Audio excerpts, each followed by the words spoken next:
Na palavra de Deus está escrito: de graça recebeste, de graça dai. Ajude-nos a compartilhar o Evangelho. Dê o seu like, inscreva-se no nosso canal e ative o sininho. Obrigado. Mas há um Deus nos céus que revela os segredos. Ele revelou o que vai acontecer no fim dos dias.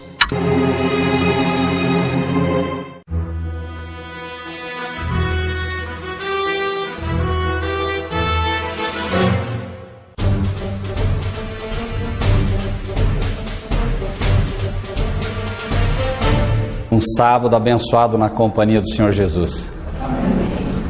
É sempre muito bom rever os amigos, rever os irmãos, principalmente quando, com o passar do tempo e à medida que a gente vai se aproximando mais do tempo do fim, mesmo que a gente não sinta, nós sabemos que precisamos estar na companhia daqueles que realmente estão buscando servir ao Senhor.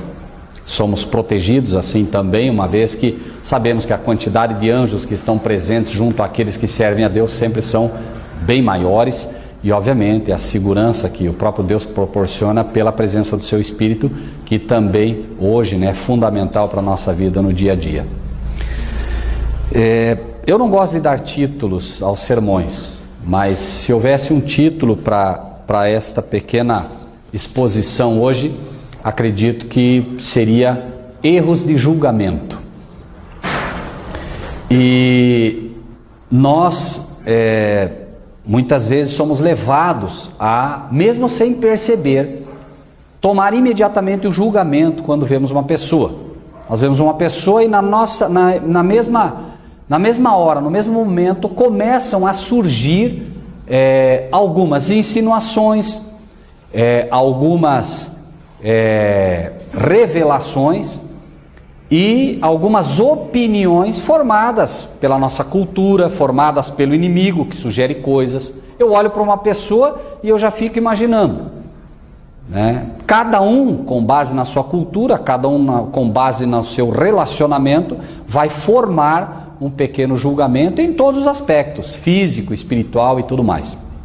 E eu gostaria de, nesta manhã, que nós pudéssemos meditar num caso que está relatado no capítulo 26 do livro de Mateus, e eu creio que é extremamente importante este assunto, porque ele não está apenas no livro de Mateus, mas ele está no livro de Marcos também, ele está no livro de João também, e ele está também brevemente relatado no livro de Lucas. Se os discípulos do Senhor resolveram por bem todos eles relatar este fato, creio que é porque realmente há lições muito importantes contidas neles. Claro, nenhum de nós poderíamos aqui absorver numa manhã todas elas, mas sempre, creio, há lições preciosas para todos nós. Leio aos irmãos então 26 de Mateus, 6 até o 13. Diz o texto: estando Jesus em Betânia, em casa de Simão, o leproso, aproximou-se dele uma mulher com um vaso de alabastro, com um unguento de grande valor, perfume de grande valor, e derramou-lhe sobre a cabeça quando ele estava sentado à mesa. E os seus discípulos, vendo isso, indignaram-se, dizendo: por que este desperdício? Pois este unguento poderia vender-se por grande preço e dar o dinheiro aos pobres. Jesus, porém, conhecendo isso, disse: por que vocês estão afligindo esta mulher? Pois ela praticou uma boa ação para comigo. Porquanto sempre tendes convosco os pobres, mas a mim não me haveis de ter sempre. Ora, derramando ela este unguento sobre o meu corpo, fez isso preparando-me para o meu sepultamento. Em verdade vos digo que onde quer que este evangelho for pregado em todo o mundo, também será referido o que ela fez para a memória sua. 3 pessoas, basicamente, nós gostaríamos de mencionar aqui. Em primeiro lugar, esta pessoa que derrama um unguento sobre Cristo. Em segundo lugar, Simão. Simão foi o fariseu que convidou Jesus para essa ceia. Ele convida Jesus para essa ceia e Simão certamente tinha simpatias por Cristo Jesus. E uma terceira pessoa que nós vamos colocar aqui, que são vários participaram aqui, mas essas 3 pessoas é que nós gostaríamos de mencionar no primeiro momento. E eu gostaria de relatar basicamente algo que aconteceu essa semana de forma bem rápida. Eu e o João estávamos indo, eu ia visitar um cliente e nós estávamos indo até esse cliente, e quando paramos no semáforo da Victor Ferreira de Amaral, paramos ali o carro, veio um senhor com um caminhão e disse que faltou freio e bateu no nosso carro, na traseira. E imediatamente, né, eu e o João descemos. O João até olhou para mim e falou: pai, o sujeito bateu em nós aí. Eu desci, e quando eu e o João descemos, ele tranquilamente fumava seu cigarro dentro do caminhão. Aparentemente, ou ele não viu, que era quase impossível, ou ele simplesmente não tinha dado, né, a menor importância para aquilo. Aí eu desci e disse: escuta, você viu que você bateu no carro, tal. E ele daí, como que, não sei se ele como que acordou, o que, ele desceu, mas também desceu tranquilo, foi lá, olhou, não, tá. E por todo o comportamento dele eu fiz meu julgamento, né? Não vou receber um centavo disso tudo. E o João teve, me parece, a mesmíssima impressão que eu tive. Mas enfim, né? Nós servimos a um Deus que nos ensina lições a todo momento. Irmãos, eu fiquei surpreso, porque depois, né, eu disse para ele: olha, o caminhão dele todo velho, todo arrebentado, eu imaginei, ele não vai ter dinheiro e também não adianta. Se eu for fazer boletim de ocorrência, provavelmente vai ter multa para ele, vai ter um monte de coisa. E eu só disse para ele o seguinte, eu disse: olha, eu tenho seguro, eu vou procurar te ajudar. Falei: só que pelo menos a franquia você vai ter que pagar, porque se você tiver que pagar todo o conserto e nós tivermos que fazer boletim de ocorrência e tudo mais, fica registrado, a seguradora vai em cima de você, né, e tal. E, enfim, resumindo a situação toda, né, ele me parecia um trabalhador, apesar de tudo, apesar de estar assim. No final das contas, né, eu peguei o telefone dele, não pude pegar muita coisa a mais, peguei o nome e tal. Enfim, resumindo, liguei para ele depois, disse: olha, né, eu estou levando o carro lá e tal, e eu preciso que você acerte a franquia. Ele falou: não tem problema, fique tranquilo que eu vou lá. Ele chegou antes que eu, inclusive, lá para pagar a franquia. Quando chegou lá, inclusive, já pagou, já deixou tudo certo e tal. Me surpreendeu, confesso que me surpreendeu, mas me ensinou uma lição que eu já deveria ter aprendido. Nós, hoje, temos lutado para que a gente não julgue os irmãos, mas a gente não pode julgar nem os que não são irmãos, porque nós não temos, e não estou falando de julgar, de olhar para aquela pessoa lá fora e dizer: esse sujeito está perdido, esse sujeito é ruim, esse sujeito é isso. Não, julgar inclusive de não fazer nenhuma premeditação, absolutamente nada. E por razões que Deus o sabe, acabei caindo em algo aqui que gostaria de compartilhar, não é?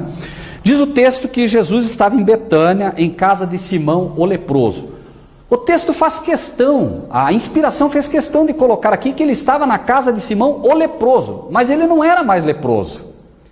Simão já havia sido curado por Cristo Jesus, mas a inspiração fez questão de colocar, ó, ele estava na casa de Simão o leproso, querendo que a nossa mente pense no que ele está querendo dizer. Este homem, Simão, era leproso e Jesus curou ele.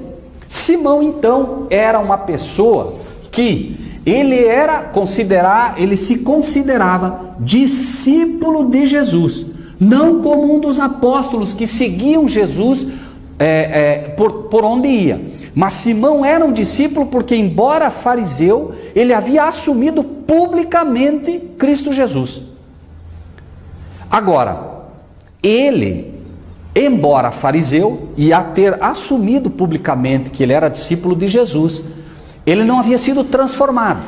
Ele via Jesus como um Messias, como um professor. Então, eu sigo a ele. Mas como um professor e não como Salvador. Como fariseu que era, ele não via que necessitava de um Salvador. mas ele era um discípulo porque ele realmente procurava e tinha Jesus como um verdadeiro mestre, até porque tinha sido curado. Então, Simão aqui é colocado como um discípulo, e é de fato, porque ele queria, como disse, servir a Cristo. Só que nós iniciamos esta pequena exposição vendo o seguinte: nós aqui teríamos Simão, discípulo, né? Alguém que professava a fé em Cristo, não tinha a realidade da fé, mas professava isso. Nós tínhamos Judas, que era esse sim um discípulo que seguia a Cristo e era considerado inclusive como um apóstolo. Era um discípulo que seguia de fato a Cristo e era considerado um apóstolo. E nós tínhamos Maria. Maria, para que os irmãos tenham uma ideia de quem é Maria na história, vamos para João. Há um detalhe que não está em Marcos e está em João. João 12.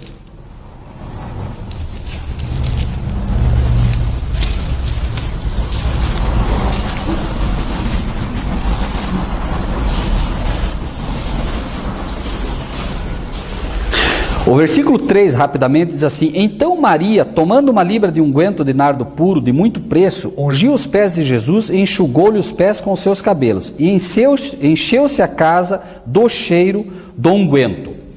Quando você vê, por exemplo, o que Maria faz aqui, você se pergunta, por que ela fez isso? A resposta está, voltando um pouquinho, me perdoe, Lucas 7. Lucas, um detalhe que não aparece nos outros, Lucas 7, versículo 37. O que é que diz aí? Eis que uma mulher da cidade, uma pecadora, sabendo que ele estava à mesa em casa do fariseu, levou um vaso de alabastro com unguento. Maria, irmãos, alguém aqui não era pecador? Todos eram pecadores, mas a Bíblia faz questão de dizer que Maria era uma pecadora.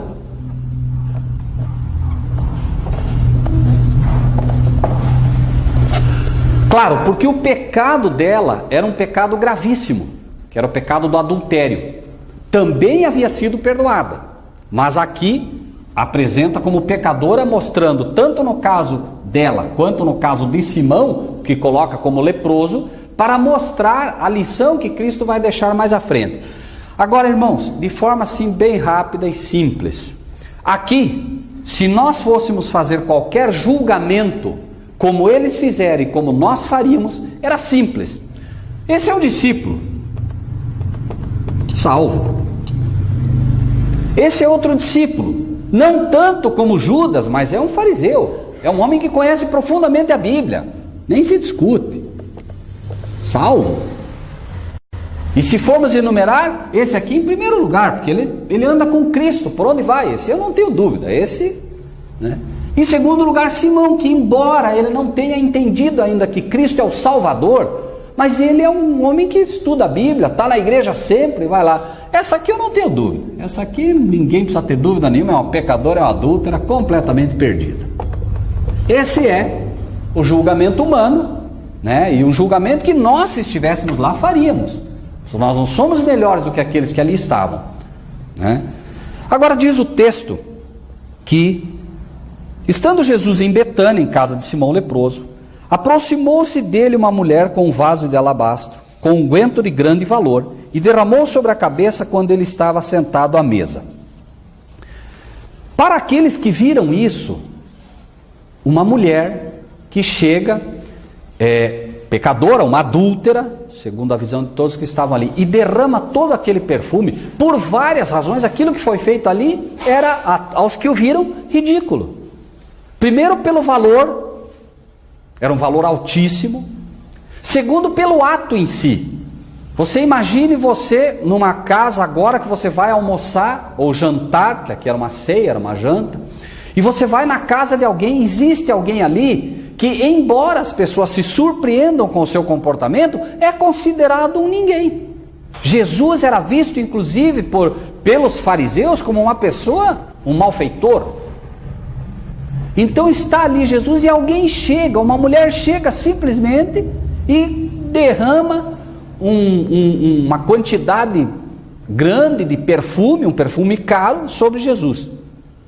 E os que olharam aí, obviamente, diz o texto que estamos aqui, no versículo 8, os seus discípulos vendo isso se indignaram-se.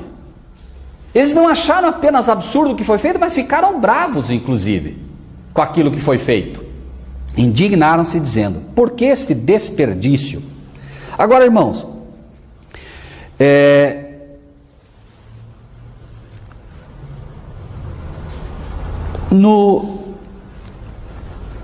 no livro de João, no capítulo 12, vamos acompanhar quem iniciou esse problema.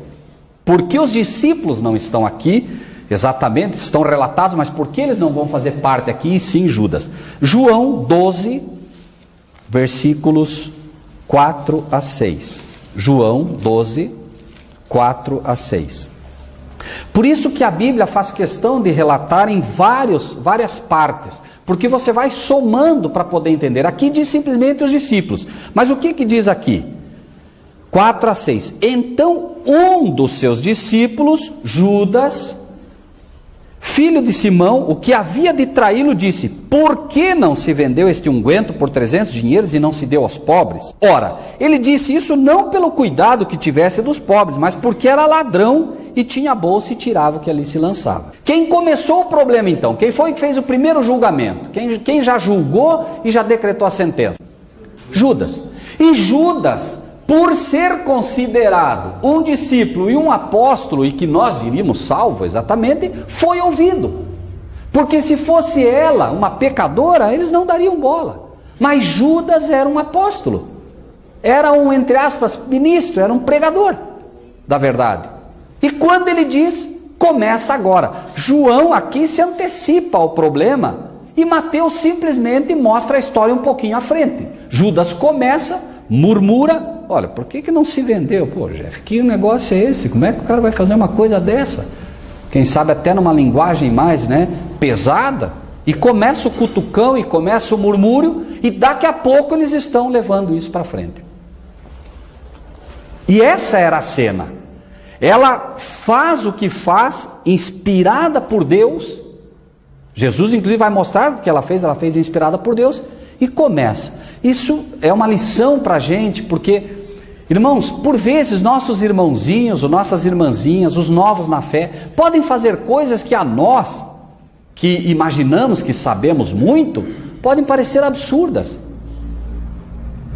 E nós vamos errar sempre quando julgarmos, sempre. Tome como exemplo uma pequena criança. Vocês já devem ter observado, com certeza. Coloque uma criança que ainda não aprendeu a colocar o sapato nos pés. Ela tem duas opções só, não tem? Colocar certo ou colocar errado. São duas opções. A chance dela acertar é de 50%, não é? E 50% de errar. Ela põe 5 vezes o sapato. Quantas vezes ela acerta? Quantas vezes ela acerta, gente? Não acerta. Você pode olhar, a criancinha está lá com o sapatinho virado. Pode olhar, a não ser que ele aprendeu. Se ele aprendeu é diferente. Agora, por ele, e por que isso acontece?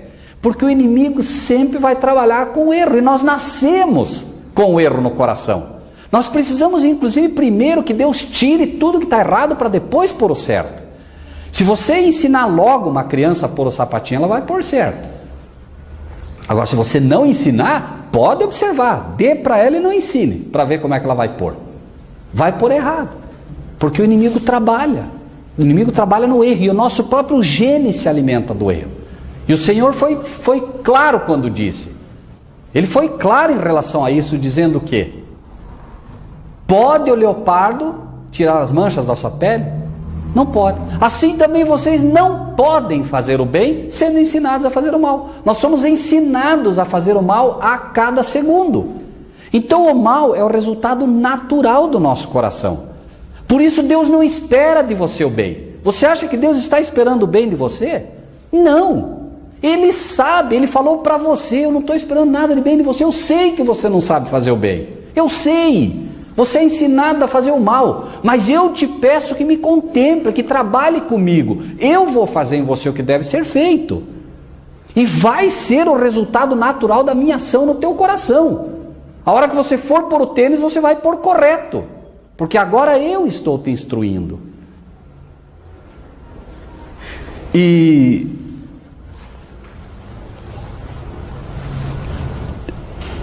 os seus discípulos, vendo isso, indignaram-se então, dizendo: por que esse desperdício? Irmãos, eu queria que alguém lesse Romanos 9, versículo 27. Romanos 9, versículo 27.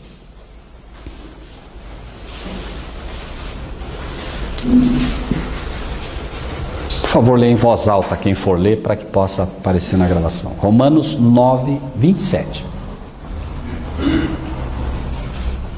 Também Isaías clamava acerca de Israel: ainda o número dos filhos de Israel seja como a areia do mar, remanescente de será salvo. Note, aqui uma senhora vem, joga o perfume sobre Cristo, e Cristo agora, quando recebe essa dádiva, e ele apreciava isso, eles dizem: por que esse desperdício? O livro de Romanos acaba de dizer para nós que ainda que haja milhões, só um resto vai ser salvo. E agora os anjos poderiam todos olhar para Cristo e olhar para o Pai e dizer: Senhor, por que esse desperdício? O Senhor vai dar o que o céu tem de melhor. Ela pegou um perfume, um pouco. Deus pega o que o céu tem de melhor, sabendo que, embora sejam milhões, só um pouco vai ser salvo. Só o remanescente dos filhos de Israel. E agora os anjos todos poderiam perguntar: por que esse desperdício, Senhor? Dar o que o céu tem de melhor.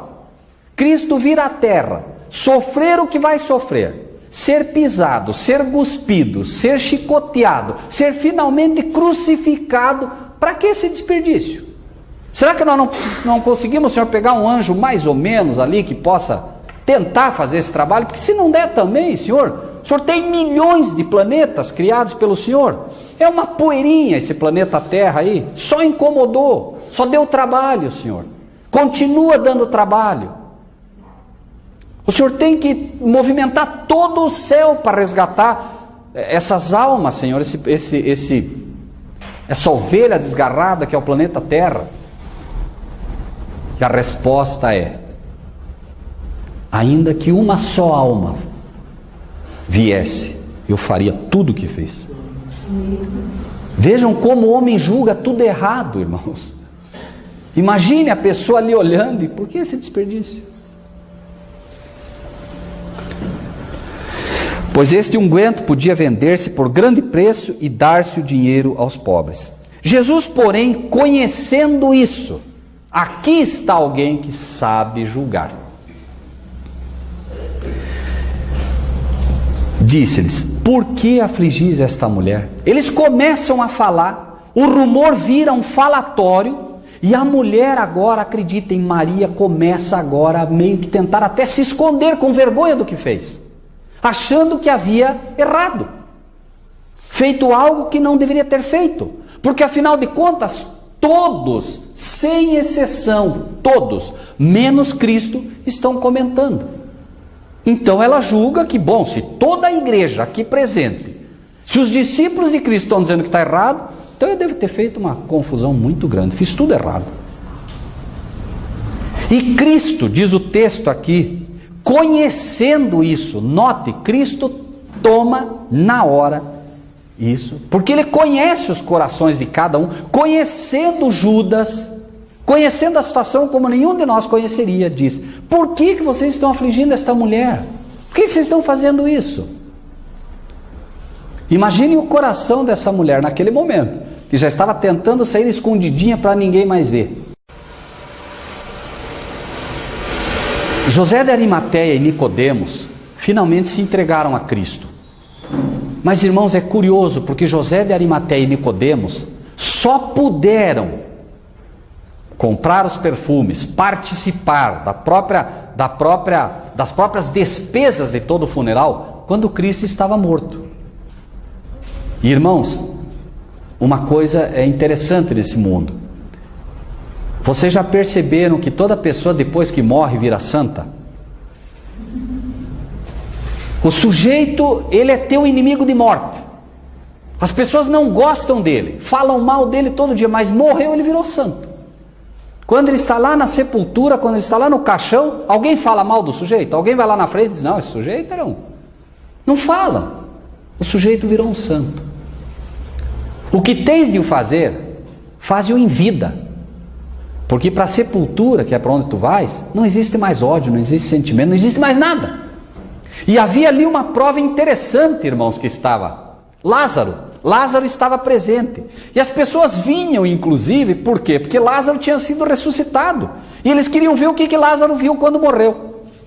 Como hoje, as pessoas têm a ideia de que a pessoa morre. Eu vi uma luz branca, eu vi isso, eu vi aquilo outro, e lá tinha um túnel, e tinha não sei o quê. Irmãos, Lázaro falou alguma coisa que ele viu? Não. Porque Lázaro, servindo a Deus, sabia perfeitamente que para a sepultura onde tu vais não tem nada. Eles iam perguntar para Lázaro, me conta, não tenho nada para contar. Não, mas o que você viu? Não vi nada. Não, nada. Não tem relato. Lázaro não deixou nada para que as pessoas... Esse eu sei que voltou da morte. Os outros eu não sei. Não sei se ele estava em coma, o que estava, mas esse eu tenho certeza que voltou da morte e não teve nada para contar. Não viu luz, não viu nada. E a Bíblia é perfeita, não é? E aqui está também Lázaro. Mas, irmãos, é curioso que quando Jesus, veja que ele poderia ter dito simplesmente para Judas, por que você fez isso? Ele não fez. Ele simplesmente disse, por que vocês estão fazendo isso? Por que vocês afligem essa mulher? Porque ele não queria fazer uma reprimenda direta a Judas. Ele sabia já o que estava no coração de Judas. E ele sabia que se ele chamasse a atenção diretamente de Judas, Judas teria uma desculpa para entregá-lo. E notem, irmãos, que infelizmente, mesmo assim, não houve forma. Se leiam o versículo 14 e 15, acompanhem comigo do próprio livro que estamos. Logo depois disso, o que acontece? Então um dos 12, chamado Judas Iscariotes, foi ter com os príncipes dos sacerdotes e disse, que quereis me dar e eu vou-lo entregarei? E eles lhe pesaram 30 moedas de prata. Judas sai direto dali para entregar a Jesus. Por quê? Porque ele não entendeu o princípio de um Deus que diz, eu repreendo e disciplino os que eu amo. Jesus aqui, embora repreendesse Judas, ele repreende de uma forma fantástica, sem mencionar. Ele deixou no ar. Mas Judas sabia que tinha começado. Judas sabia. Cristo também sabia. Então no ar ficou a reprimenda. Mas não foi uma reprimenda direta. Jesus queria alcançar o coração de Judas com isso. Infelizmente, Judas, que era, aos olhos de todos, aquele que com segurança diria estar salvo, vai e busca a sua perdição. Aquele que estaria em primeiro lugar, mostra claramente qual foi o efeito da repreensão de Cristo na sua vida. Por isso, nós, se somos filhos de Deus, temos que entender sempre que a repreensão, ela busca trazer-nos aos pés de Cristo. Sempre, para mais perto do Pai. E quanto mais Cristo me repreende, quanto mais o Pai me repreende, melhor para mim. Porque aí é a certeza que eu tenho que eu sou filho dele. Porque se eu não for filho dele, ele não vai me repreender.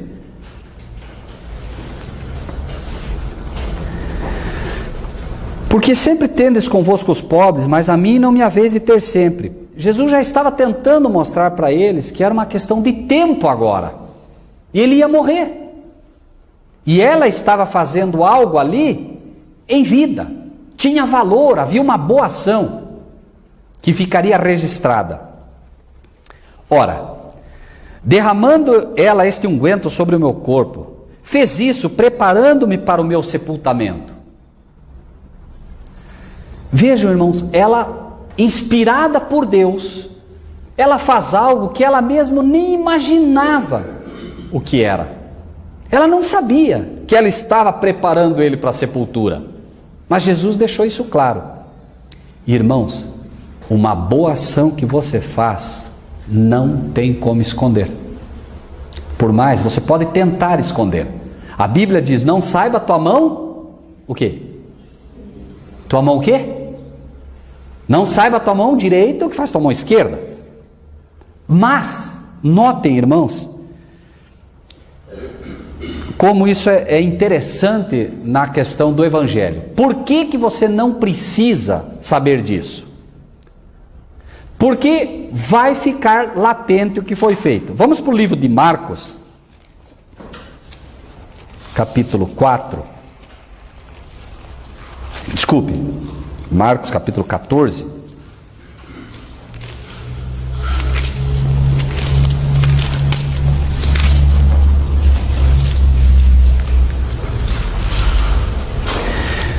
Diz assim: estando ele em Betânia, assentado, versículo 3, estando ele assentado à mesa em Betânia, em casa de Simão, o leproso, veio uma mulher que trazia um vaso de alabastro com unguento de nardo puro, de muito preço, e quebrando o vaso, lhe derramou sobre a cabeça. Esse ato de quebrar o vaso mostra que ficaria perfume ali dentro. Ela não pôs um pouco, pôs tudo. Agora eu pergunto a vocês, um pequeno vaso, não importa o tamanho, um vaso de perfume forte, é derramado aqui. O que vai acontecer com essa sala? Com a sala o que acontece? Toda a sala vai ficar o quê? Perfumada. Tem como esconder? Não tem. Ela tentava esconder, mas não tinha como, né? No livro de João, um detalhezinho mais, no livro de João 12,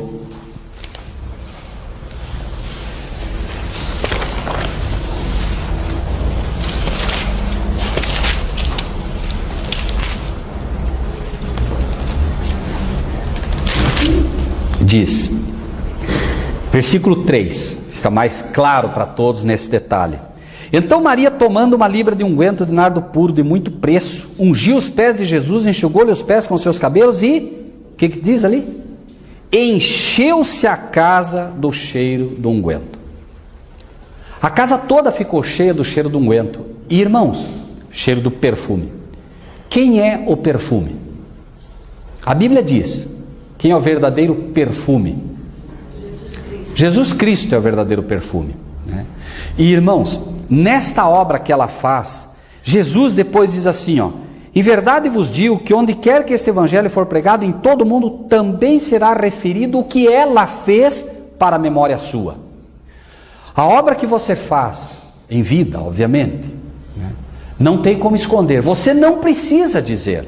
Por isso é dito, não precisa saber a tua mão direita que fez a mão esquerda, mas vai ser relatado isso. Isso vai ficar como memória. E sobre esse último versículo, irmãos, eu queria que alguém lesse o capítulo 5 de Efésios, no versículo 2, para a gente deixar isso um pouquinho mais claro. Efésios 5, versículo 2.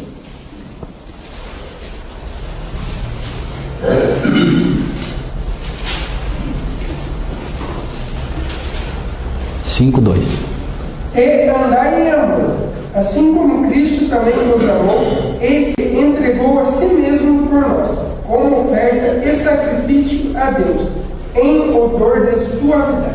Ok? Alguma dúvida? Esse sacrifício de Cristo em odor à sua suavidade, algumas versões inclusive diz como cheiro suave, né? É exatamente o que ela fez aqui. Ao encher a sala de perfume nesse trabalho, ela deixa a fragrância de Cristo no ar. E essa mensagem que é pregada com base no que ela fez, apresenta Cristo como verdadeiro perfume, enchendo não uma casa espiritual, mas a casa física, essa casa espiritual, me perdoa, não a casa física, mas a casa espiritual de todos os homens que ouvem e pregam. Quantos sermões será que já não foram feitos com base nesse trabalho? Mas irmãos, antes que isso ocorra, antes que você possa de fato ser um cheiro suave e ao mesmo tempo apresentar o cheiro suave de tal maneira que as casas que estão aí andando se encham de Cristo, precisa acontecer algo. Vamos de novo para o livro de João 12.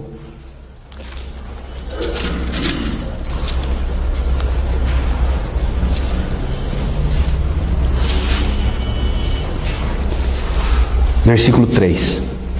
Maria, tomando uma libra de unguento de nardo puro, e o que mais? Muito preço. A lição do jovem rico é simples. Ele tinha um testemunho que ele poderia ter dado. Mas o que acontecia? Ele tinha muitas posses. Aqui ela mostra o princípio da verdadeira entrega a Deus. Era puro, não há mistura no que se faz, eu me entrego completamente, eu não dou mais ou menos,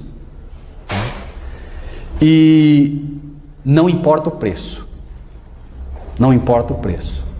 A pérola de grande preço, que é Cristo Jesus, ela é comprada, e embora ela seja de graça, ela tem um custo altíssimo.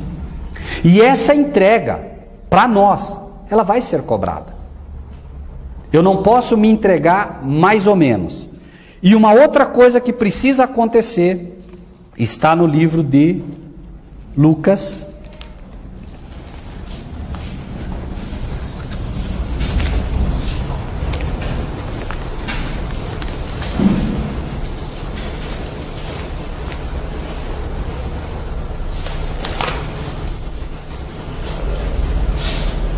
desculpem, irmãos, não, Marcos, me perdoem, Marcos 14, é que são vários detalhes, tá? Me perdoem, mas só para... nós lemos Marcos capítulo 14, versículo 3. Diz: estando ele em Betânia sentado à mesa em casa de Simão, o leproso, veio uma mulher que trazia um vaso de alabastro com um unguento de nardo puro de muito preço e quebrando o vaso. Esse quebrando o vaso tem a ver com o quê? Com o que os irmãos entendem que tem a ver esse quebrando o vaso? Para que você possa realmente refletir a Cristo, para que você possa exalar o perfume de Cristo, primeiro precisa acontecer o quê? Amém. É preciso quebrar esse vaso. Nós somos vasos de barro, nascidos em pecado. Mas antes que eu realmente possa fazer algo por Jesus, é preciso que ocorra o novo nascimento. E nós queremos remendar, nós não queremos ser quebrados. Nós queremos remendos, falsas conversões. Aqui está claro o contraste entre Simão e Maria. Simão havia aceitado, mas havia sido quebrado como um vaso? Não, não. E Maria? Maria sim. Sim, por quê? Porque Maria ia ser apedrejada. O que você usa para quebrar um vaso, se você quiser? Um vaso de barro? Pedra. Jogue na pedra, ou jogue pedra nele, vai quebrar. Maria já havia sido quebrada completamente. E ela estava para ser apedrejada. Quando a grande rocha mostra qual era a verdade daquilo que ali ocorria. Então aquela que era a perdida passa a ser, aos olhos de qualquer um, passa a ser aquela que certamente está salva em Cristo Jesus.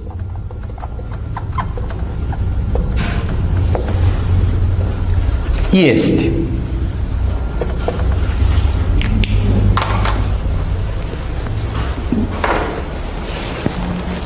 Vamos rapidamente para o livro de João. João 12.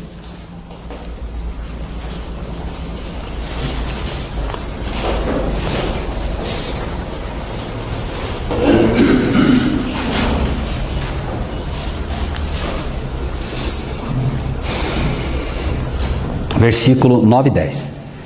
Muita gente dos judeus soube que ele estava ali. Então havia muita gente.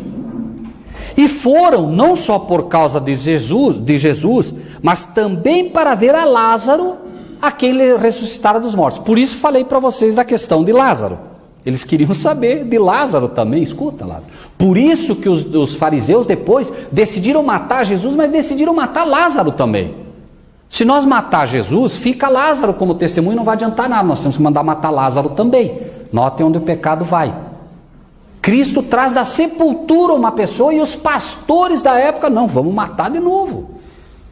Vejam o absurdo que se chega, irmãos. E os principais dos sacerdotes tomaram deliberação para matar também a Lázaro. Os principais dos sacerdotes estavam já com essa ideia no coração. Agora voltem para o livro de Marcos.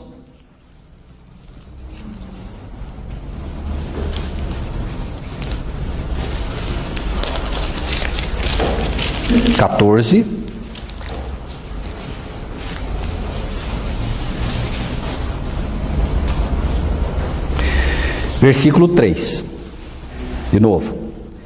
Estando ele em Betânia, assentado à mesa em casa de Simão o leproso. Notem, por 2 vezes vocês vão encontrar a palavra o leproso, tanto no livro de Mateus quanto no livro de Marcos. Por que será?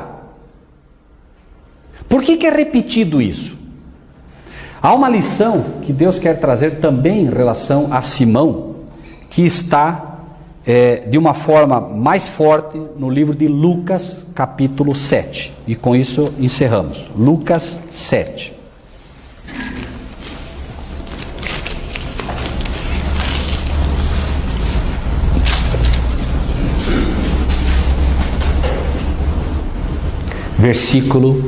A partir do versículo 39. Vou ler aos irmãos. Notem, isso Simão tinha no coração. Quando a mulher agora quebra o vaso, lança o perfume sobre Cristo, e notem agora, embora Simão houvesse assumido ser um discípulo de Cristo, note o que ia no coração dele. Por isso, erros de julgamento. Quando isso viu o fariseu que o tinha convidado, quando Simão viu isso, notem isso, irmãos, falava consigo. Judas falou murmurando para os outros, mas esse falou com ele mesmo, só ele.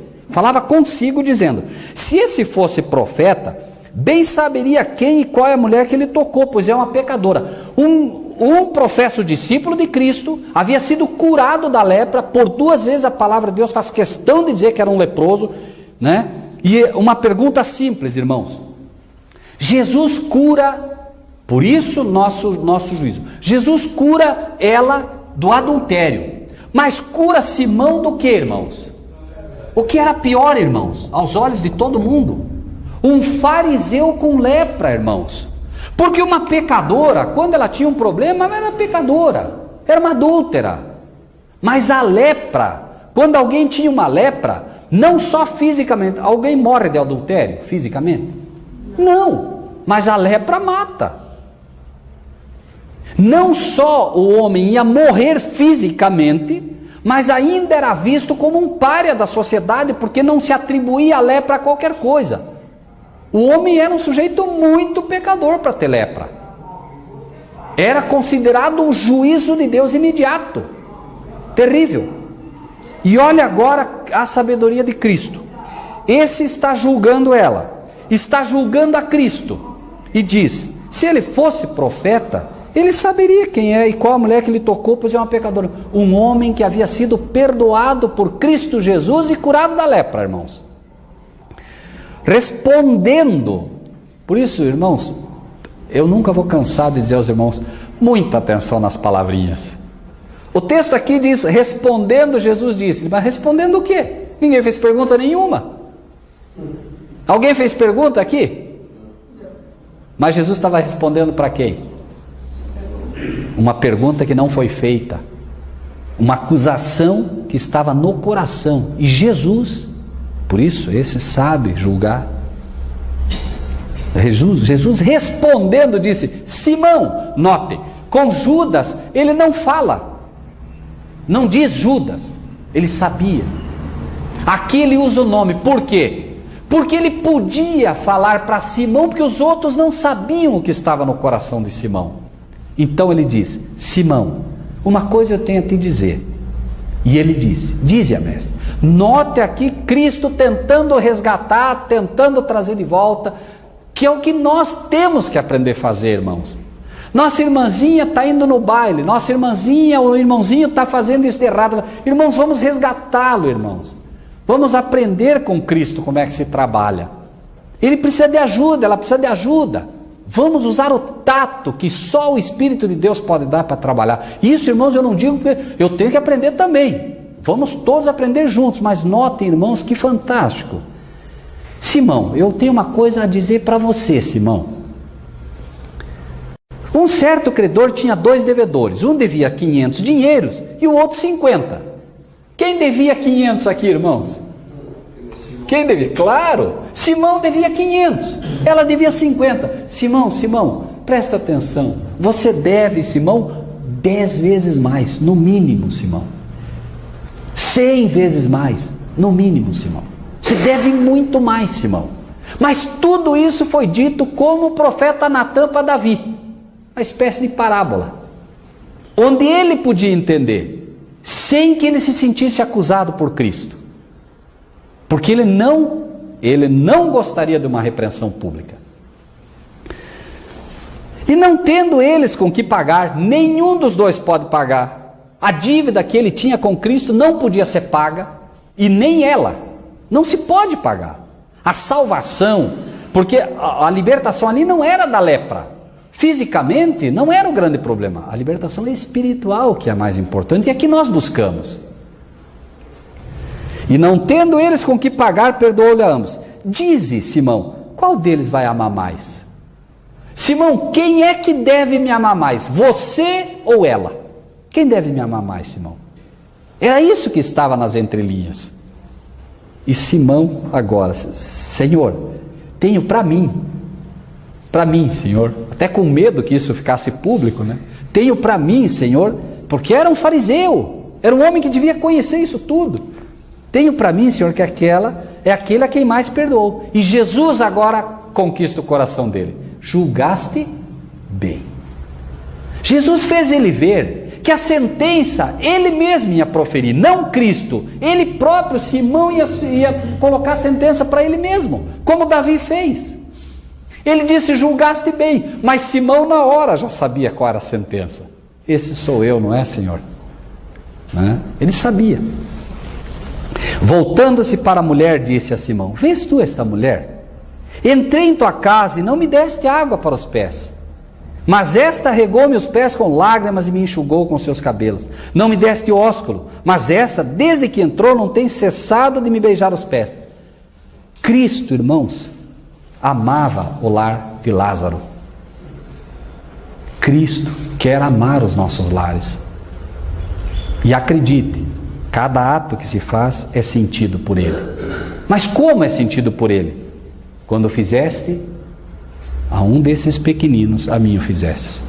Não são os grandes atos daquilo que eu deixo de fazer, mas sim o que eu faço. Eu não como mais isso, eu não como mais aquilo, eu não faço mais isso, eu não faço mais aquilo. Não, mas não é o que você deixou de fazer, é o que você tem feito como pequenos atos. Por isso te digo que os seus muitos pecados lhe são perdoados, porque muito amou. Mas aquele a quem pouco é perdoado, pouco ama. Como entender isso? Claro, aquele que não sente o perdão, pouco ama. Simão amava pouco, porque não dava valor ao perdão que lhe foi dado. Mas ela sim. Ele, como leproso, não estava dando valor a tudo que foi feito por ele, a dívida que foi quitada no lugar dele. Ele tinha que morrer. A lepra era o símbolo do câncer do pecado na vida dele e da perdição que certamente viria. E Jesus então deixa claro e disse a ela: os teus pecados te são perdoados. Imagine você ouvir da voz de Cristo isso. Imagine você ouvindo hoje de Cristo: teus pecados te são perdoados. Não há mais como ter dúvida. Voltando para Mateus, e aí encerramos.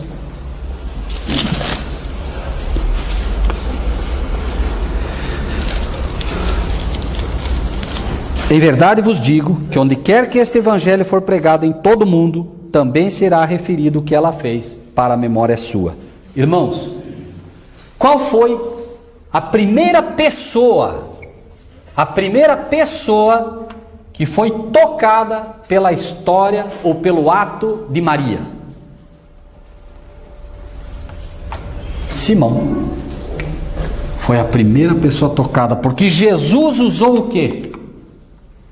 Usou aquilo que Maria fez para poder tirar dali uma lição e trazer o coração de Simão para si. A partir daquele dia, Simão se converte a Deus e passa a ser de fato um discípulo de Jesus. Amém?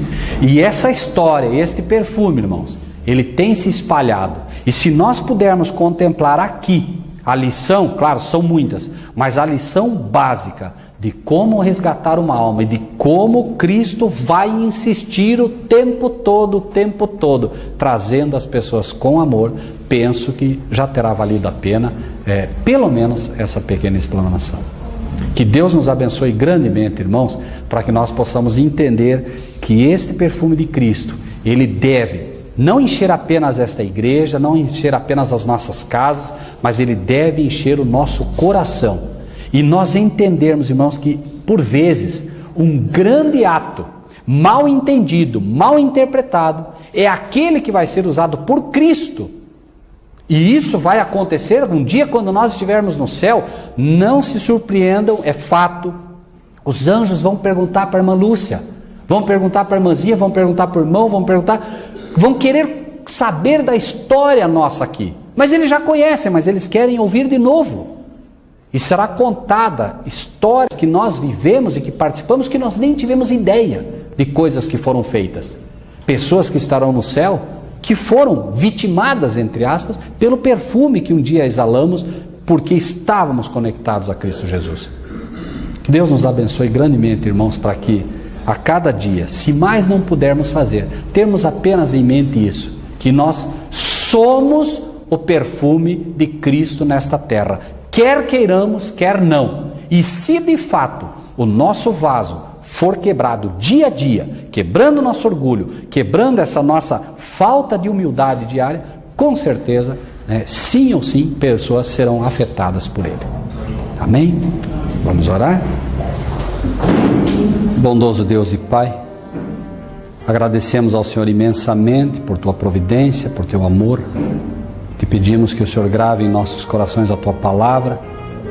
Te pedimos, Senhor, que ao sairmos daqui, não nos esqueçamos em nenhum momento, Senhor, que Teu Espírito possa trabalhar constantemente em nossos corações, para que não nos esqueçamos de nossa missão, para que não nos esqueçamos que de fato devemos ser vasos de honra em Tua mão, exalando o perfume de Cristo à cidade de Curitiba, a este estado, ao Brasil e ao mundo, Senhor.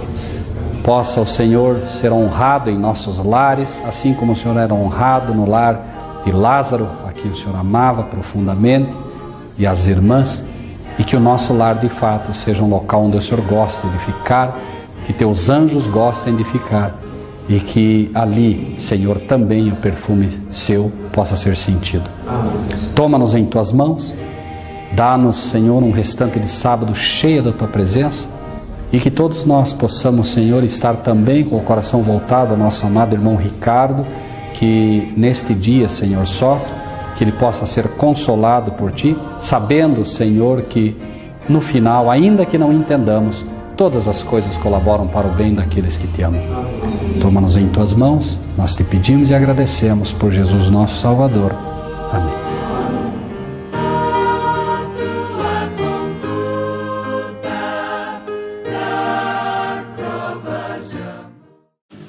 Na palavra de Deus está escrito que nós devemos compartilhar o que recebemos.